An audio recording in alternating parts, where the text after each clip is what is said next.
Action. ವಿಷ್ಣುವಿನ ಕೋಪ ಬೇಡ, నరసింహన తాಳ್మే ఇర్లే. కాట్ వద్దు నుంచి సైకిల్ కొడుతున్నాడు, వాడికి స్క్రిప్ట్ మళ్ళీ ఏంటి? ವಿಷ್ಣುವಿನ ತಾಳ್ಮೆ ಇರಲಿ, ಆದ್ರೆ ನರಸಿಂಹನ ಕೋಪವನ್ನು ಯಾವತ್ತೂ ಮರಿಬೇಡ. Okay okay sir, I am ready. Action.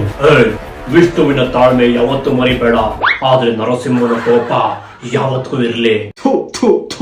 Cot. ಏನಾಯ್ತು? ఏమప్ప అంత మంచి డైలాగ్ ని పాడు చేస్తున్నావు? ಸರ್, ಸಡನ್ ಆಗಿ ಕೊಟ್ರೆ ಈ ತರನೇ ಆಗೋದು. ನೀವು ಸ್ಕ್ರಿಪ್ಟ್ ನ 2 ದಿನ ಮುಂಚೆನೆ ಕಳಿಸ್ಬೇಕಾಗಿತ್ತು. ನಾನು ಚೆನ್ನಾಗಿ ಬಹೆಟ್ ಮಾಡಿ ಇಲ್ಲಿ ಬಂದು ಹೇಳ್ತಿದ್ದೆ. ఇది ఎగ్జామ్స్ కాదప్ప, ఆడిషన్. ఇప్పుడు నేను ఒక డైలాగ్ ని ఇస్తాను, దాని 7 చావు. Okay sir. నువ్వు భయపడితే నేను భయపడడానికి ఓటర్ అనుకున్నావా? బే, షూటర్ ని కాల్చి పారేస్తాను కొడక్క. ಇದನ್ನ ಹೇಳ್ತೀನಿ ಸರ್, ಮತ್ತೆ ಹೇಳಿ.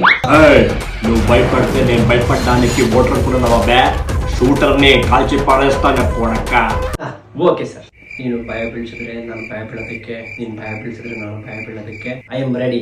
ಆಕ್ಷನ್. ನೀನು ಭಯ ಬೀಳಿಸಿದ್ರೆ ನಾನು ಭಯ ಬೀಳ್ತೀನಿ, ಯಾಕಂದ್ರೆ ನಾನು ಶೂಟರ್ ಅಲ್ಲ, ನಾನು ಒಬ್ಬ ಓಟರು ನನ್ನ ಮಗನೇ.